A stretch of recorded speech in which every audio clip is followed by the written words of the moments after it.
Thank you so much. I'm going to have to work hard not to watch the interpreter because I always do that. My sign language is minimal, but I'm really happy to be here and excited to be connected with the deaf community, which was a long time ago in my life. I want to apologize for not wearing the full okesa. I have a shoulder injury and it will slow down the recovery if I move my arms in certain ways. Yes. So I'm going to start just by reading some stories from the earth and from our Zen history. And then I'll say some things from my own understanding. If you need to stop me, if I'm not clear, please use the little hand signal and we'll do something with it. Okay. So the first story is from when Buddha was lecturing at Vulture Peak. Well, he didn't say anything. He picked up a flower from the ground and held it in front of them. Mahakashapa smiled. Nobody else responded. Then Buddha said, I have picked this flower and shown it to you. Beyond the flower, beyond its life and its forms, there is something beyond words. Birth and death are one. That which is beyond birth and death, or form and no form, is something that cannot be expressed in words. There is a Dharma gate of truth beyond words and thought, accessible to you through your own inner experience. And Mahakashapa became his successor, the next in our line of ancestors.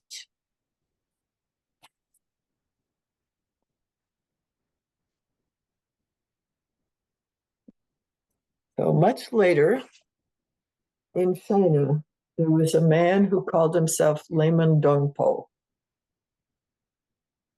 A literary genius, he studied the way of dragons and elephants in the ocean of awakening. He descended deep chasms and soared freely through clouds.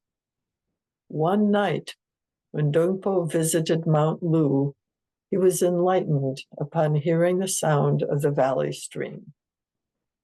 He composed the following verse, which he presented to Changzong. Valley sounds are the long, broad tongue. Mountain colors are no other than the unconditioned body. 84,000 verses are heard through the night. What can I say about this in the future? There are so many stories about ancestors who were enlightened by something, some event in the natural world. There is one about seeing peach blossoms. There's one about hearing the sound of bamboo. Oh, I have them both there. Okay, Xiang Yang Zhixian studied at the assembly of Guishan Lingyo. After years of book study, he gave up. He became a cooking monk for years. And later he went to Mount Wudong and built himself a hut. For company, he planted some bamboo. We might think this is a failure story, trying so hard and giving up and then giving up again and just living in his hut with bamboo for company. One day, while he was sweeping the path, A pebble flew up and struck a bamboo. At the unexpected sound, Xingyan had thorough awakening. He presented a poem to Guishan, who said, "This fellow has gone through." So the acknowledgement by one's teacher is part of it. And one more, Lingyun. One spring day, after practicing for 30 years, Lingyun walked into the mountains. While resting, he saw peach blossoms in full bloom in a distant village and was suddenly awakened. He wrote this poem, which he presented to Guishan. For 30 years, I have looked for a sword master. Many times leaves fell, new ones sprouted. One glimpse of peach blossoms. Now, no more doubts, just this. Guishan approved him, saying, "One who enters with ripened conditions will never leave." And Dogen comments on this.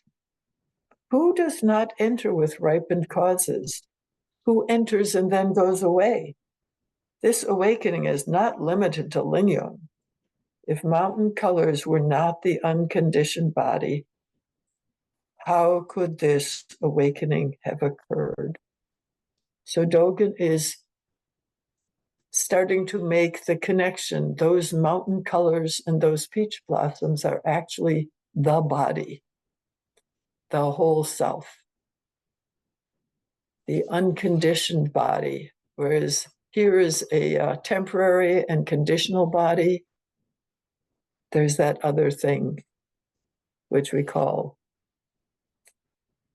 the unconditioned. So Dogen says,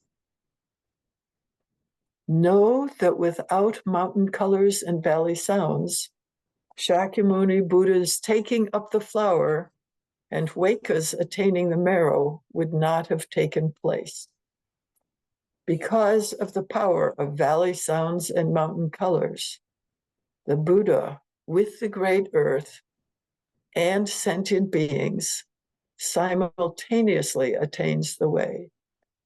Countless Buddhas become enlightened upon seeing the morning star. Such skin bags are earlier sages whose aspiration for seeking is profound.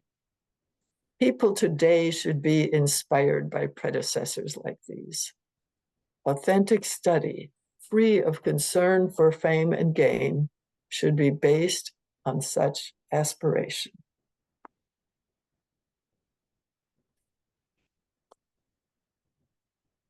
And now a story from Catherine Thanis, who I have practiced with, and I forget when she died.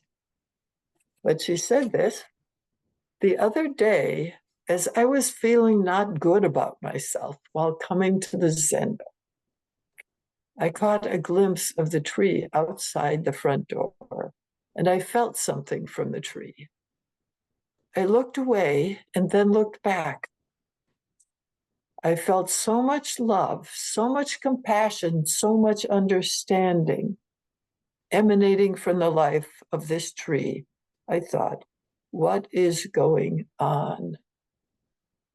So I'm going to stop right now and talk about how the trees talk to us and how the flowers talk to us and the rocks and the waterfalls and the mountains. She says, the tree was silent, it was upright, it stood regardless of rain, snow, heat of summer, the tremendous change of weather conditions here at Tassajara. At Tassajara, there can be a 60-degree change in one day. To think about that, from freezing to 90 degrees.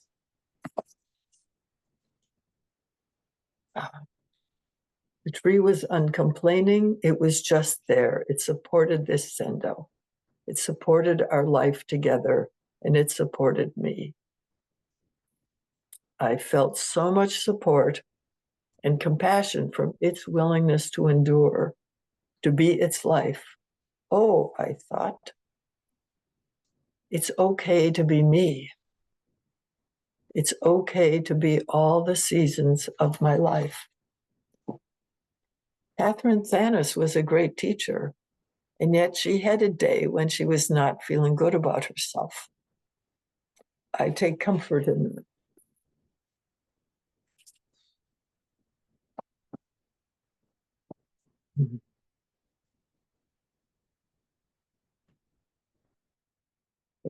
So I have some words from Dogen's writing in Bendowa, The Wholehearted Way. And again, the words are very connected with the earth, with physical things around us. When even for a moment you sit upright in samadhi, expressing the Buddha mudra in the three activities, body, speech, and thought, the whole world of phenomena becomes the Buddha mudra, and the entire sky turns into enlightenment. I just have to stop there. The whole world of phenomena becomes the Buddha mudra, and the entire sky is enlightenment. Accordingly, all Buddha Tathagatas increase Dharma bliss, the original source, and renew their magnificence in the awakening of the way. Furthermore, all beings in the world of phenomena, in the 10 directions, and the 6 paths, including the 3 lower paths, at once obtain pure body and mind, realize the state of great emancipation, and manifest the original face. At this moment, all things actualize true awakening. Myriad objects partake of the Buddha body, and sitting upright, a glorious one under the Bodhi tree, you immediately leap beyond the boundary of awakening. This broad awakening comes back to you, and a path opens up to help you invisibly. So there's more, but again, I just have to stop and put in my own words. He's talking about how totally we are supported by everything in the world. There is nothing that is not in favor of our waking up, our being at peace, our being well, our being able to offer the Dharma or offer any kind of help with others.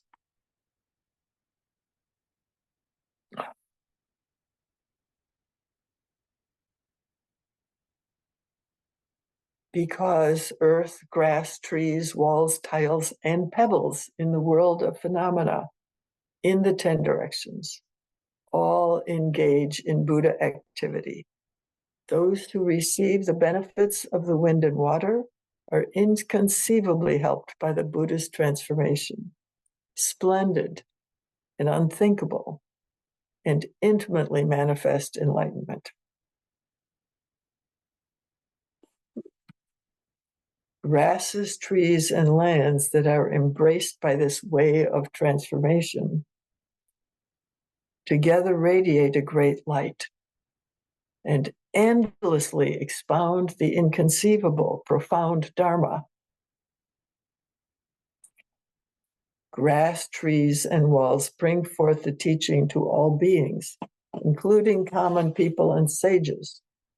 All beings in response extend this Dharma to grass, trees, and walls. Thus, the realm of self-awakening and awakening others invariably holds the mark of realization with nothing lacking. And realization itself is manifested without ceasing for a moment. our existence in this world, regardless of our situation, is a matter of being supported by all beings, including ones we don't think of as conscious. He mentions tiles and pebbles, even things that are made by humans, even things that don't show what we think of as life.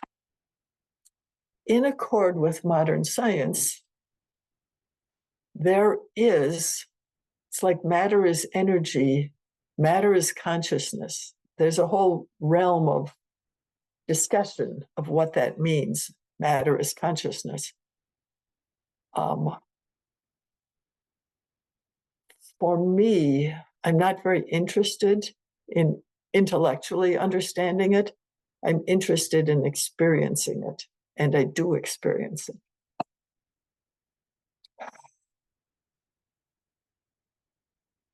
So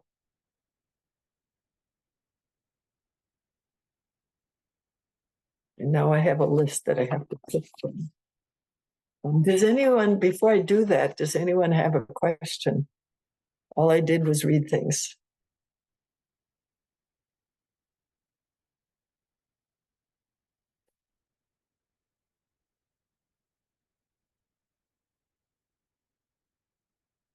Yes. Okay. Just stop that. I distract myself. So let me talk a little bit about my own history. Some of it was in my introduction, and I thought that's a pretty good description. But it was 1988. I was at my first practice period at Hokyoji in southern Minnesota with Katagiri Roshi. And we were learning the ceremony. It's called the full moon ceremony. It's a repentance ceremony. And it's a precept ceremony. It involves reciting the precepts and acknowledging some things. And it's very elaborate and formal. So we were lined up. We had already done a rehearsal.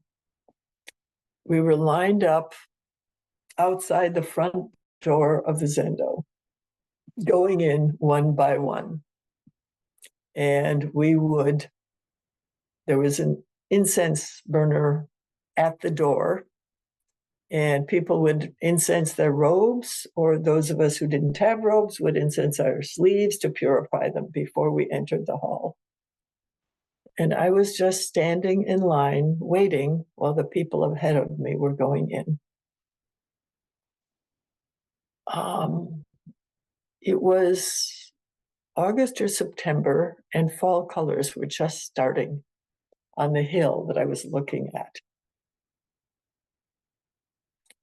And I looked at those fall colors, and I thought, fall is coming.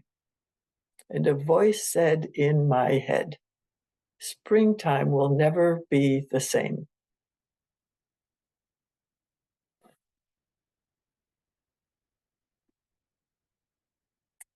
So I think it was the first time and one of very few times that anybody has spoken into my head. And then I went in and did the ceremony with everybody, in which we acknowledge the structure of our practice based in the precepts. We do a lot of beautiful chanting, and we take refuge in Buddha.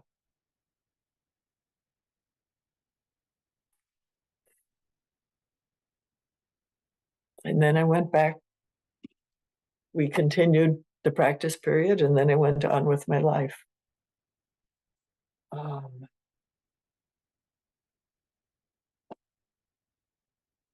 So Katagiri Roshi died.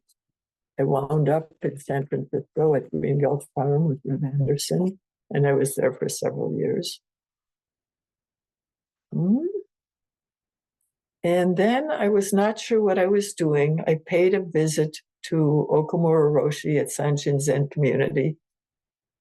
And during a 5-day sesshin, I recognized that this was where I needed to be. And so I moved to Bloomington. While I was there, I became aware that in me there is a vow to stop climate change.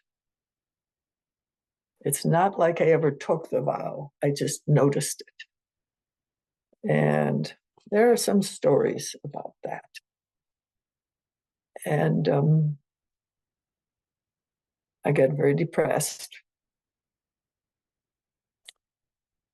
I took a permaculture class and I became less depressed because I thought, we already have the skills to change this. This was in, 2005 or something. And if we have the ability to change it, what we need is a change in consciousness. And I said, oh, I was still in training to be a priest. But I was like, consciousness change is definitely my business. So I cheered up a little bit and started that thing. It's like the vow to free all beings. It's like I was engaging with the vow through that question about climate change and the changes that need to happen in order to actually use the knowledge that we already have. So 18 years ago, it's been discouraging. And at the same time, I do see consciousness changing. It feels like a race. Will the powers that are destroying the earth do that faster than all those of us who have joined the family of life, recognized that we are not separate from the earth and that we're not separate from each other before we're able to actually manifest that or spread it or something? Will we survive?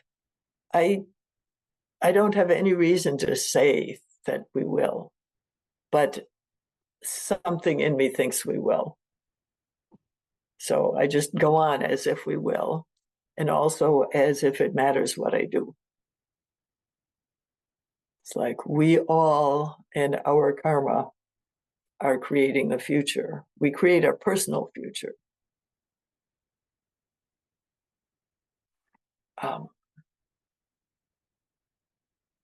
So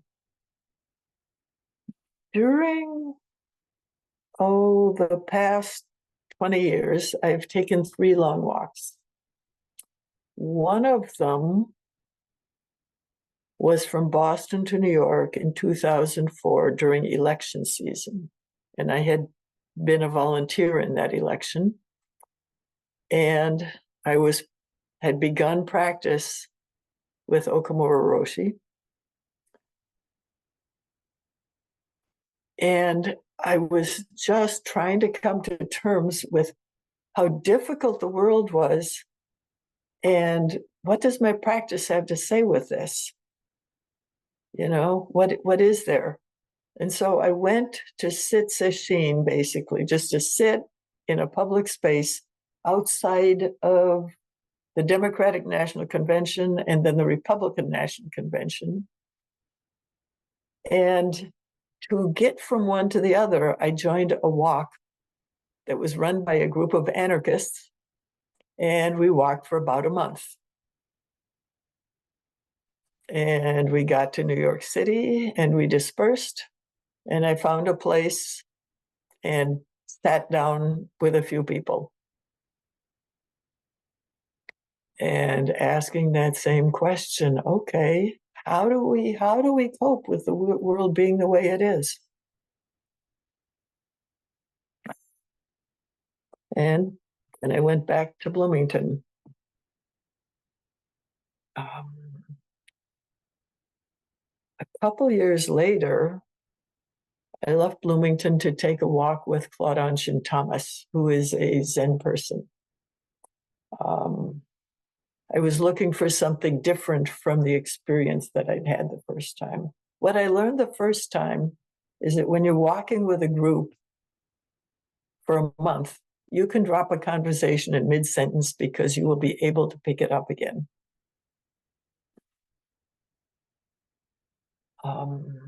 What I learned the second time,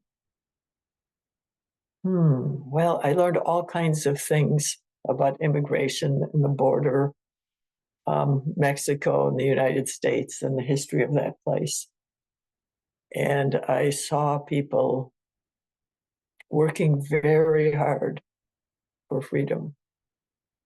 And I also learned to walk, carrying a pack for hours every day, and to cooperate with the group, which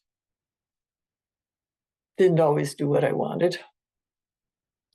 But we had a very authoritarian leader. So, and then my body gave out one day and I left. I went home and recovered. And I went back to my Zen training. And I think that's the year I was Shuso.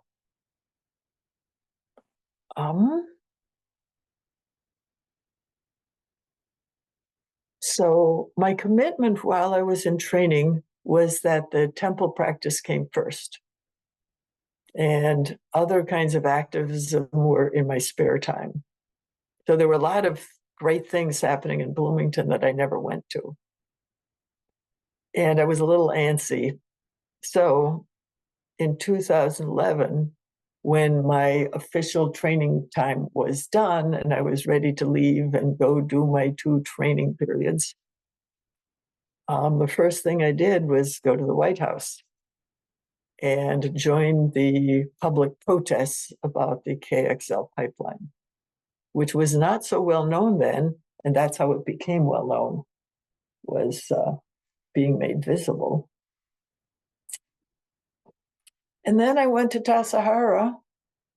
I had 2 or 3 month practice periods to do before I could complete my, what is this? Transmission. And as soon as I sat down in the Zendo at Tassajara for the first 5 days, I started seeing pictures on the walls of the Zendo. In these pictures, people were walking, and they were walking along the pipeline. And these pictures would not go away. So I went and talked to the teacher. I talked to my practice leader. I sought help, and finally gave in and thought, okay, I guess I'm supposed to do this.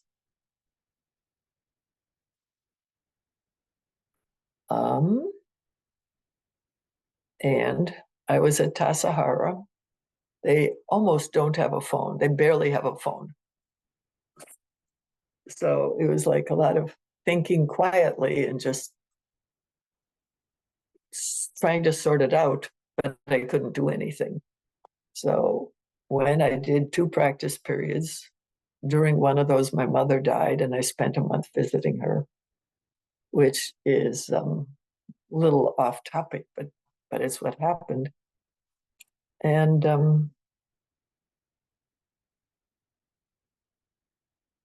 then I left Tassajara and I started doing plans.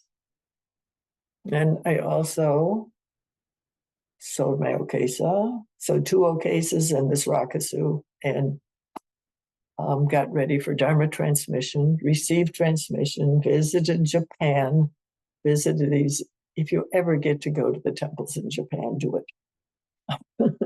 It's wonderful.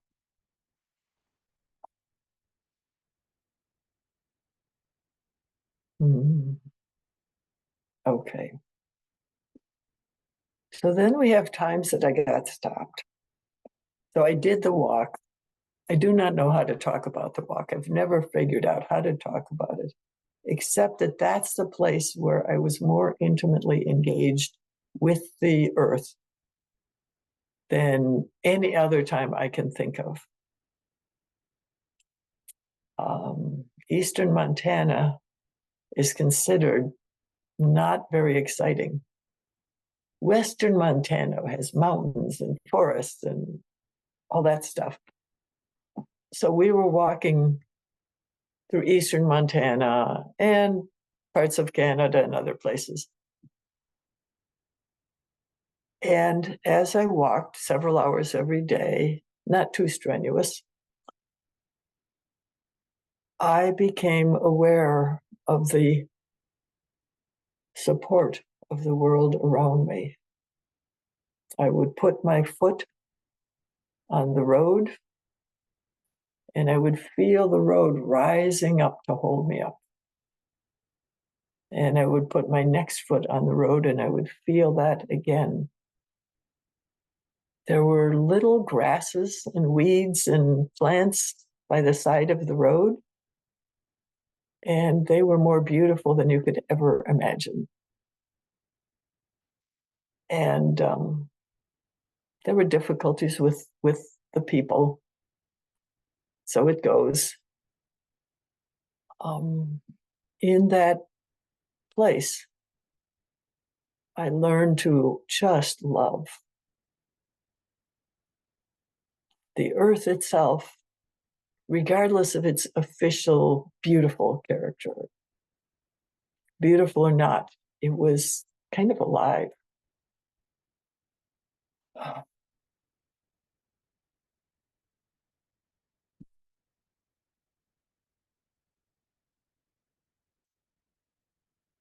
I came back from there.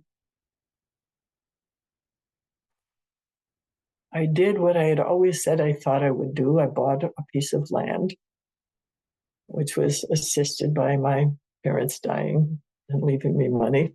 It's a little embarrassing, but that's what I did. I was in a hurry, partly because I thought that climate collapse was coming really fast, and I wanted to get the trees in the ground.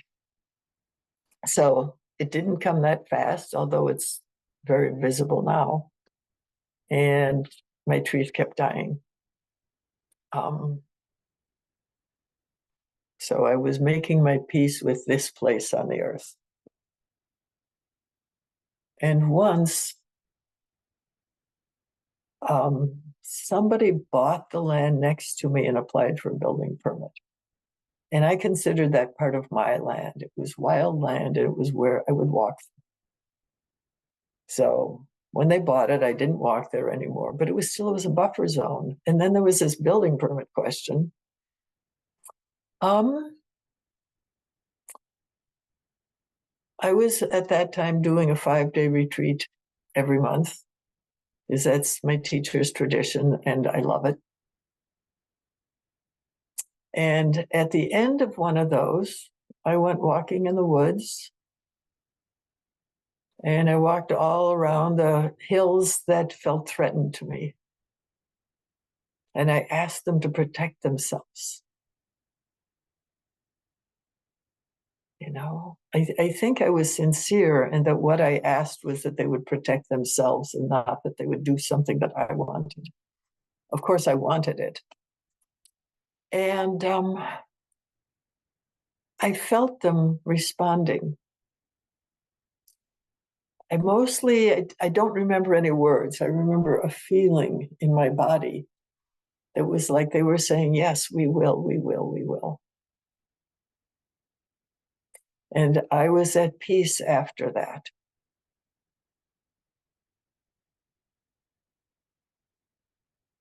And 2 years later, I looked in the public records and discovered that the status of that land had changed. And I thought that meant they couldn't build there. And a couple of years after that, I discovered that that wasn't true, that somebody had bought it and had cleared a place for building. And I really struggled with whether to stay or not. And I cannot guarantee that I will stay, but it's like I've been here 10 years now. And it feels to me like this is the place. It's kind of a home place. It's my place of practice. Oh, and there's something else. I found this in my early notes and then I forgot about it. So I've dabbled with feng shui, the Chinese science of placement and how energy works. And feng shui identifies two kinds of places that you build a monastery or a temple. So the first one is very simple. You put it in a city where people can come to it. And that's about the people. You know, it's like, that's what people do. The other place is in a sacred site, a power spot by the rules of feng shui, a place that where what you do, your spiritual practice, will influence the whole region around you.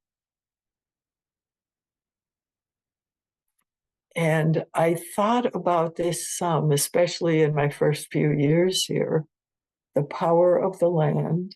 I felt it, you know. I've walked the land with people who can see water nymphs and stuff like that. And there are places where I can feel somebody's here. I have gone down to what I call the central altar. It's a bluff by a creek. And I've chanted for various wishes. So they built a pipeline in northern Minnesota, and I was just a little part of the protests about that. But one day I thought, this land, the energy lines go right up there. And so I chanted to those rocks and to that bluff, asking them, please, if it's right, protect the Mississippi River, protect the wild rice fields, protect the sacred lands up north. Well, they built the pipeline. They destroyed lots of stuff. They put lots of people in prison and damaged her people on purpose.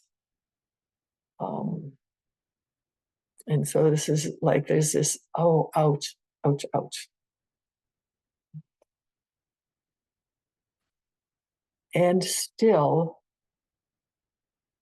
the energy that happened in that battle was deeply spiritual. It was led by Anishinaabe people. And they did things like building a sweat lodge in a place that then the bulldozers would come and tear them down. I've been to prayer circles. I've been to teachings, incredible teachings about the nature of our relationship. Like me, my ancestors, well, they were immigrants. They weren't the early colonizers who built farms and stuff. They just came and tried to survive in the city. But the relationship that all of us have with the treaties, and that we're all treaty people. I can't say more about that right now, but it's sort of like, yeah, and we're all part of the family of life. And what I'm seeing in activism now has that spiritual quality, and I'm grateful to be part of it. And so I think, okay, if I built this place, I built it in a safe place, in a place where I feel the energy running and I feel it connected. So I'm probably going to be here. Of course, then I thought, when I was thinking about where you build a temple, I was like, oh, you build your temple on the internet. And what does that do? It's accessible for sure, but what are the magical energy qualities of placing your home in this virtual space. I have no idea. I'm just raising it because it's like, oh, we'll see, you know?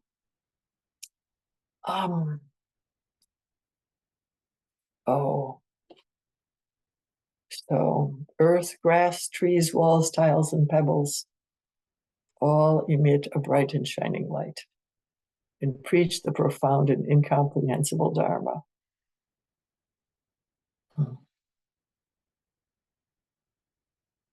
And we're included. We're part of it.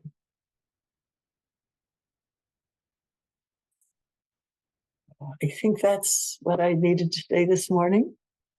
I hope to hear or receive comments or thoughts or questions, whatever might come up.